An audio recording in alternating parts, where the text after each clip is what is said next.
asalaamaaleykum déjà maa ngi leen nuyu yéen ñëpp ci seen déplacement bi ngeen def ñëw fii seet suñu tey muy le label de production Mika Prod man la monsieur Assane Kassé donc maître Assane Kassé donc juriste de formation voilà ñëw tey pour waxtaan nag yéen tuuti ci li xew ci dëkk bi voilà et de mes ambitions politiques.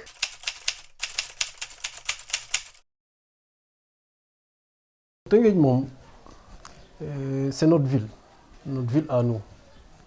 voilà ñun fii lañ juddoo fii lañ yaroo lépp fi lañ ko defee donc lu fi xew rek lu ci bëri xam nañ ko donc bi ñu fi juddoo léegi bokk en tout cas de 2000 à aujourd'hui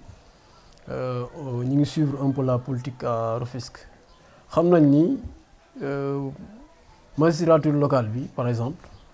lu bëri jaar na fi. am na lu ñu fi def am na lu ñu fi lu des am na lu avancé am na lu des mais ñaan lañ yàlla aussi fii mu toll nii mu baax mu bon mu avancé parce que il est temps quand même que Rufisque mu avancé tuuti parce que am na ay domaines yu bari yoo xam ni vraiment war nañ ci def ay jéego surtout sur le plan infrastructurel parce que sur le plan des infrastructures Rufisque dafa xaw a sooxe. donc ci domaine boobu bëgg naa vraiment ñun tamit ñun ñi en tant que jeune ñu jëm a xool nan lañ ci xeexee maintenant au niveau local aussi il y a beaucoup de choses à faire ou à refaire donc loolu également war nañ ci ñëwaat xool nañ la ñuy jéem a ñoŋalee li fi nekk buñ ko mënulee defar ba mu gën a ñoŋ ñu jéem ci vraiment loolu moom mooy ñun déjà loolu c'est le soubassement même de notre engagement politique li ñu dugal ci politique du leneen lu dul defar jéem a defar fii Tëngéej particulièrement la commune de Rufisque Nord parce que nous loolu moo ñu gën a ñor parce que ñun foofu lañ féete mais bu ñu waxee Rufisque Nord également au départ c'est Rufisque dans sa globalité dans son ensemble moo tax sax ñuy wax parce que on ne peut pas parler de Rufisque Nord sans parler de la ville donc li xew ville day impacter Rufisque Nord donc bu ñuy xalaat c'est dans la globalité donc si on parle de développement de la ville on parle de toutes les communes de la ville mais et du département naturellement parce que les communes sont des démembrements donc du département donc sur ce plan-là moom vraiment jàpp nañ ni liggéey bi war nañ ko war a mën a jàpp mu gën a dox dans ces différents domaines cités.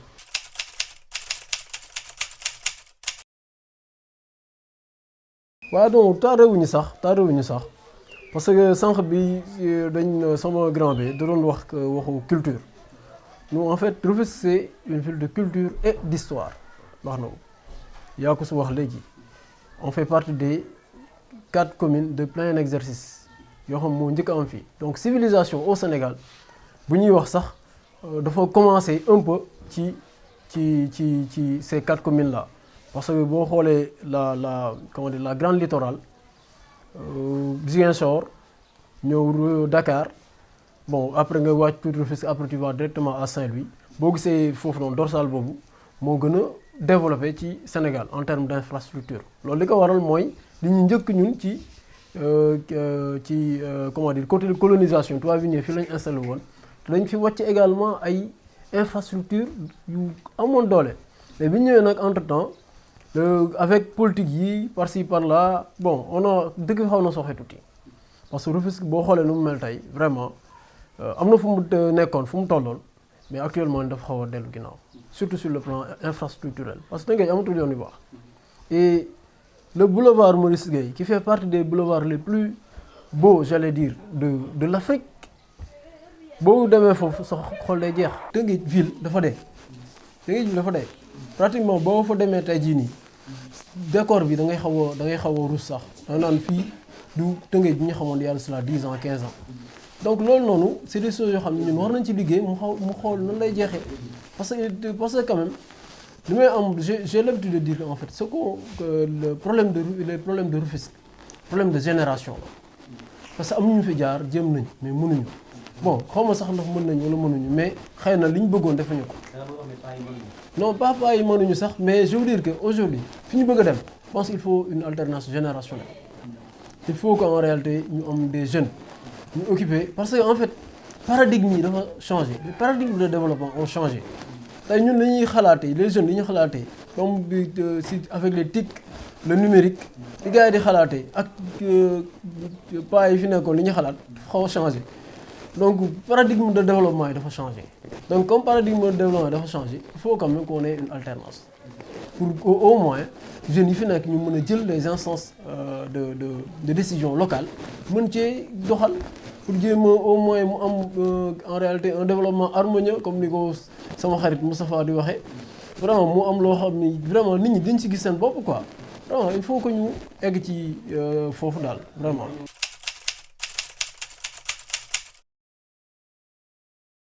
Bon man samay ambition man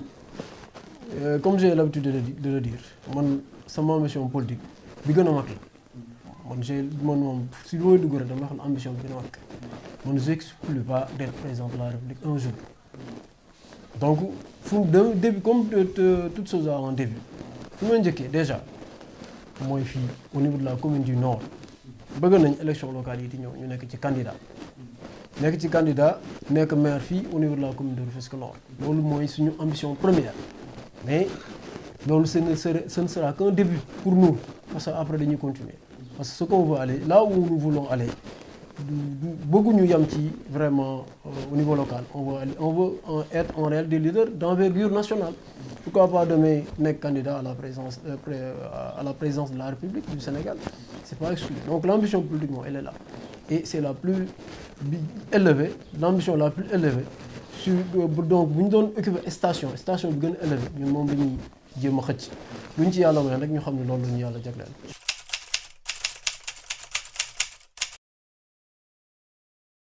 Non du fit sax en réalité man aussi xale laa du ma xale du ma xale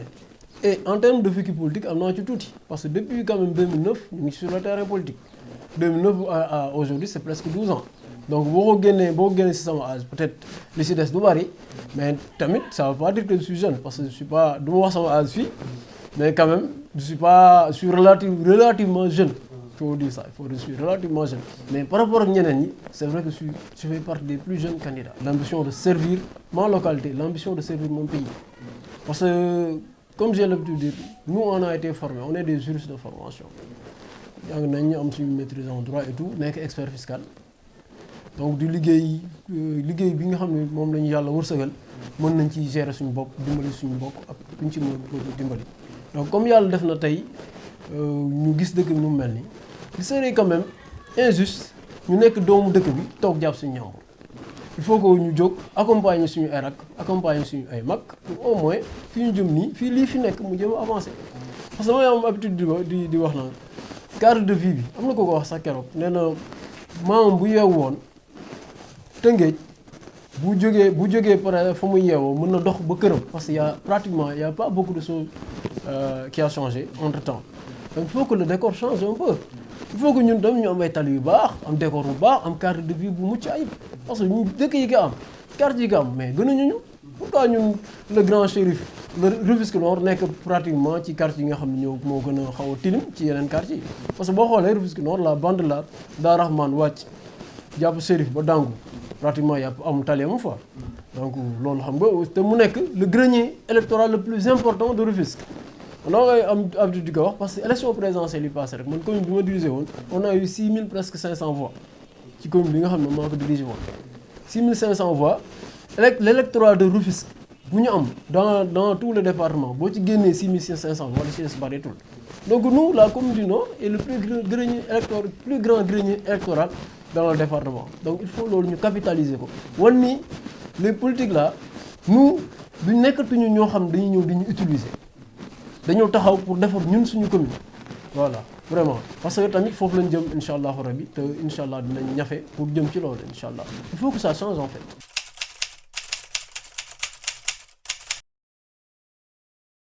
waaw non en fait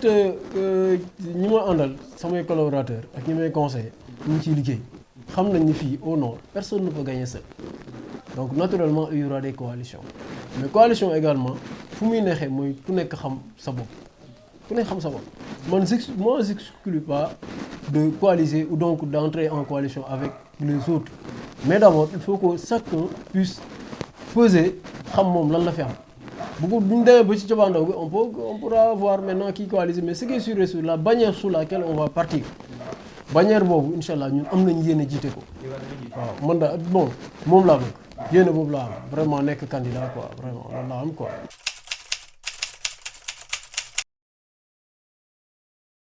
projet yi bari na parce que souvent dama koy résumer ci parce que damay wax naan fondamental bu ma nekkoon maire man dinaa insister déjà ci cadre de vie bi xam nga Rufisque dafay passer par le défaut d'assainissement parce que or on a les infrastructures d'assainissement les plus importantes boo xoolee ci Dakar mais malheureusement politique d'assainissement bi dafa xawoon des ñun nag dañ ni dootuñu nangooti ndox yi di taa suñu dëkk yi Rufisque Nord moom bis bu ñu yàlla defoon ñu nekk maire dinañ fexe ba taataa ndox dina fa wàññeeku ci loolu léegi fi ñu ciy commencé mooy jéem a au moins def ay yoon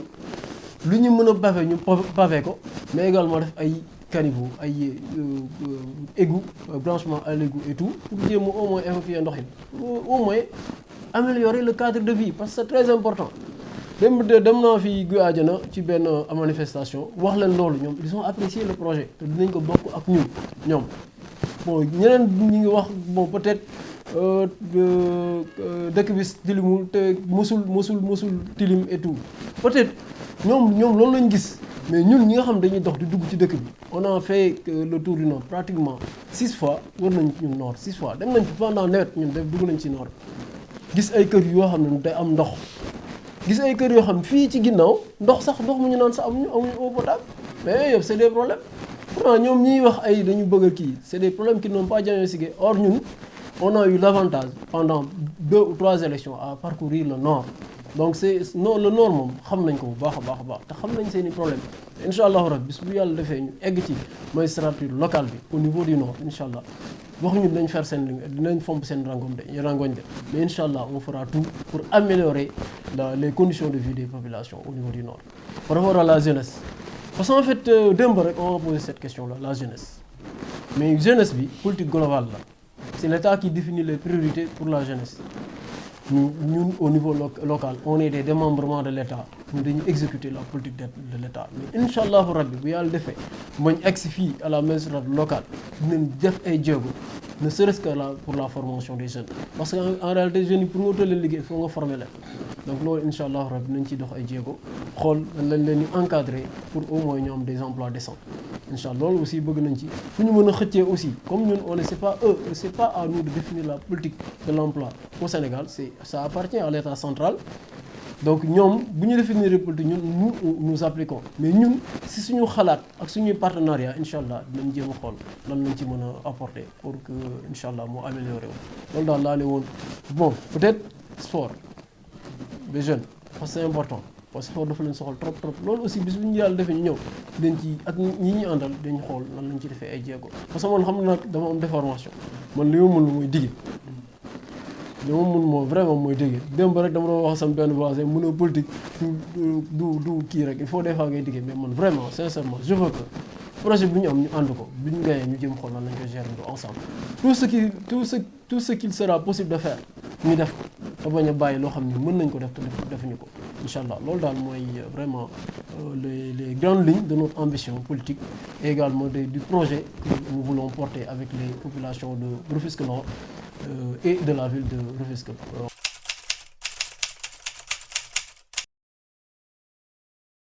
Sinon on n'a pas les moyens c'est sûr qu'on ne peut pas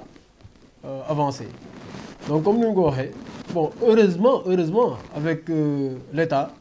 on a des programmes yoo xam ne gars yi ñu koy exécuter si ces programmes-là continuent peut-être on pourra faire des choses sur le plan infrastructurel la santé et l'éducation par exemple il y a des programmes que je ne citerai pas mais quand même il y a des programmes qui sont là maintenant pour ce qui concerne le budget primitif de la commune c'est vrai qu'on n'a pas de ressources parce qu'on n'a pas d'infrastructure on n'a pas d'usine on n'a pas de commerce on n'a rien mais on va essayer de créer parce que dans un premier temps pourquoi pas Rufisque Nord dañu war a am comme marché l'économie là bu gars yi di déplacer di ko yóbbu au niveau de la ville mais mën nañu ko wàcce fii on doit déjà créer des économies mais également essayer de développer la coopération les partenariats loolu aussi c'est des pàcc yoo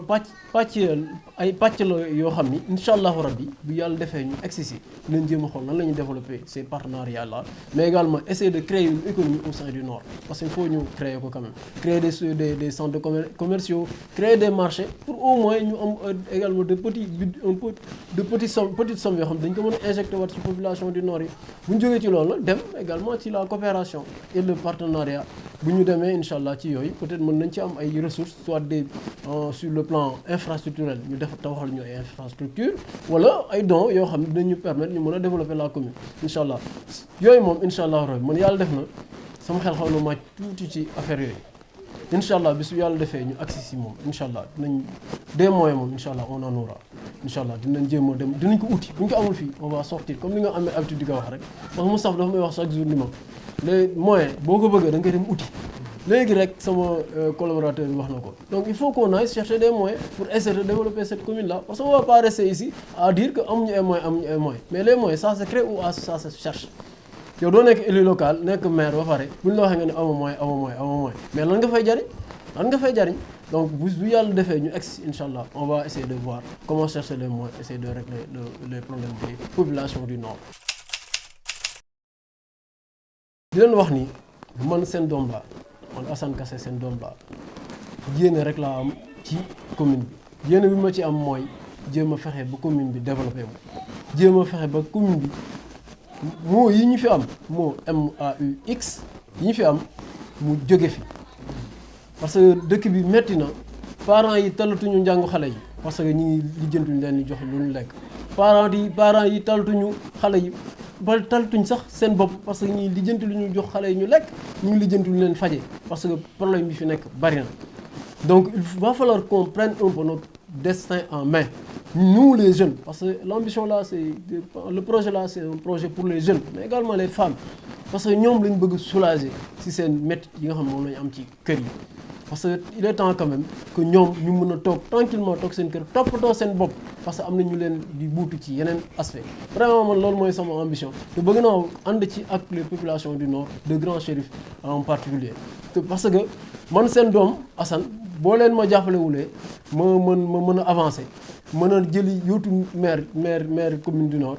koo leen mën a jàppale également bu gañee feneen lay yóbbu donc jaan naa leen maa ngi leen tàllal samay loxo di leen wax également ngeen ñaanal ñu pour projet bii ñu am ambition bi ñu am yàlla matale ko ñu mën a jot ci maire bi incha allah rabbi pour mën a déparé foofu dem au niveau national incha allah rabbi un panégyriste day wax merci est un bien petit mot mais on ne le dit jamais à des personnes qui ne le méritent pas ku ñu wax merci rek ku ñu wax jaajëf parce que da nga ko mérité ñii samay collaborateurs samay grand Maodo Ndiour grand Bakou Ahmed Youssou Moustapha Mbaye Modou ma la ñëw léegi donc ak tous les collaborateurs qui sont autour de moi nga xam ne ñoo bokk di xalaat ci projet bi maa ngi leen wax jaajëf di leen remercier di leen wax également li ñu jàpp am naa yaakaar ni incha allah ça va porter te buñ ci àndee incha allah yàlla dinañu defal ndam di leen remercier bu baax a baax parce que coono yi bari na ce temps yëpp tooguñu chaque jour may wax grand moom dama koy tooñ chaque jour ni ko grand ñun temps yi dañ lay def visitage dafa mel lañ lay defal quoi parce que ñu ñëw fi minuit lañ fi ñëw 2 heures du matin 3 heures du matin des fois sax 5 heures du matin parce que ñu ngi nekk ci terrain di liggéey du lu ma leen defal du lu ma leen quoi mais gis nañu projet bi ñoo ko bokk moo tax ñu ànd ak man di leen remercier encore une fois di remercier toute l'équipe qui est autour de moi et le grand panel et le petit panel donc ñëpp maa ngi leen di nuyu di leen sargal di leen wax vraiment mi ngi noonu nañ continuer liggéey rek yàlla baax na merci beaucoup